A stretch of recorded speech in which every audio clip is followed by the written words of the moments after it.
அன்பிற்குரிய ஆசிரியர் தோழர்களே வணக்கங்க. இந்த வீடியோவில் கடந்த 2023 வருஷம் பிப்ரவரி 8ஆம் தேதி ஃபோர்நூன் செஷன் மார்னிங்கில் நடந்த பேப்பர் 2 சைக்காலஜி பகுதியை நம்ம பார்க்கலாம். ஸ்டார்ட் பண்ணிடலாமா? சிவி குட் அவர்களின் கூற்றுப்படி கல்வி வழிகாட்டல் டேஷுடன் தொடர்பு கொண்டது. அது எதனுடன் தொடர்புடையதுன்னா கலை திட்டம் மற்றும் பள்ளி வாழ்க்கையுடன் தொடர்புடையது. ரேவன்ஸ் முன்னேறணிகள் சோதனை கீழ்கண்ட எந்த வகை சோதனையை சார்ந்தது? எந்த ஒரு சோதனைனா குறிசாரா குழு, நான் வெர்பல் குரூப். பின்னி மற்றும் சார்லெட்டி இவர்களால் மனநோய் சிகிச்சைக்கு பரிந்துரை செய்த சிகிச்சை முறை என்பது. இவங்க 2 பேரும் எந்த வகையான மனநோய் சிகிச்சைக்கு பரிந்துரை பண்றாங்க அப்படின்னா மின் அதிர்ச்சி சிகிச்சை முறை, எலக்ட்ரிக் ஷாக் ட்ரீட்மெண்ட் மெத்தட். தனி மனித மாற்றம் என்பது மனிதர்களுக்கிடையே இருக்கக்கூடிய வேறுபாடு அல்லது மாறுபாடுகள் ஒரு மனிதனை மற்றொரு மனிதனிடமிருந்து அவனுடைய ஒன்று அல்லது ஒன்றுக்கு மேற்பட்ட செயல்களின் மூலம் வேறுபடுத்தி காட்டுவதாகும் என்ற கூற்றை தந்தவர். சொன்னவர் யாருன்னா கார்டர் பி குட். அவர் தானே சொன்னார். இச்சைக்குட்பட்ட கவனம் என்பது முயற்சிசார் கவனங்க. முயற்சிசார் கவனம் பயம் தொடர்பான மன எழுச்சியுடன் இணைந்து தோன்றும் இயல்பூக்கம். நமக்கு பயம் வந்தா என்ன பண்ணுவோம்? உடனே எஸ்கேப் ஆகும், அந்த இடத்தோடு தப்பிப்போம். அதுதான் உட்காட்சி வழிகற்றல் கீழ்கண்ட உளவியலாளரின் பங்களிப்பாகும்.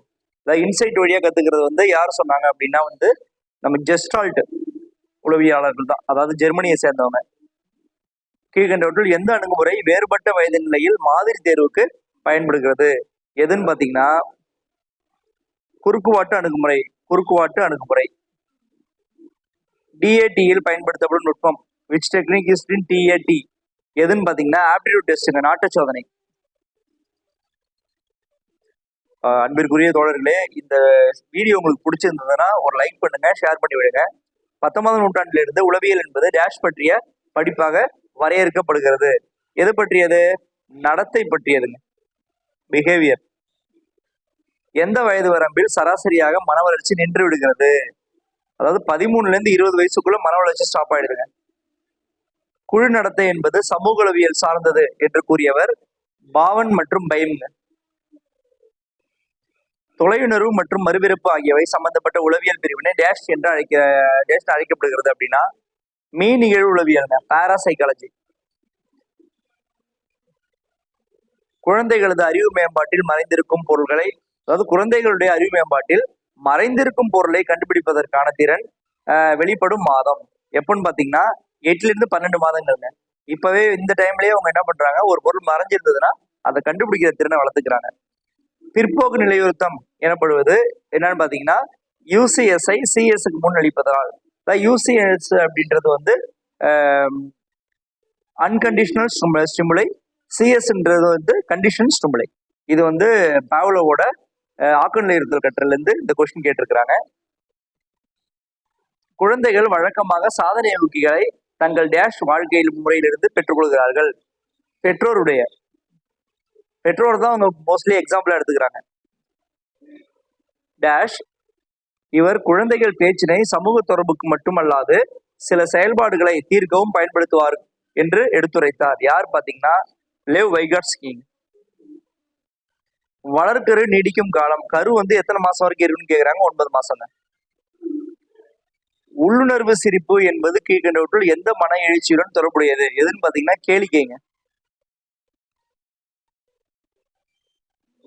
ஒரு தனி மனிதனின் நுண்ணறிவு கேழு அவன் வாழ்நாள் முழுவதும் மாறா தன்மையுடன் இருக்கும் என்பது டேஷை குறிக்கும்.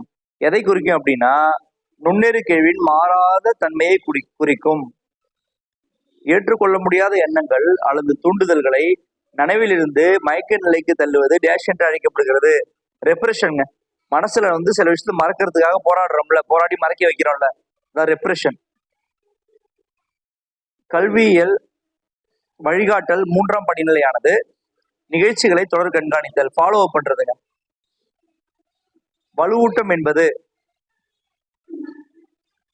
சரியான துலங்களுக்கு பரிசீலித்தல்.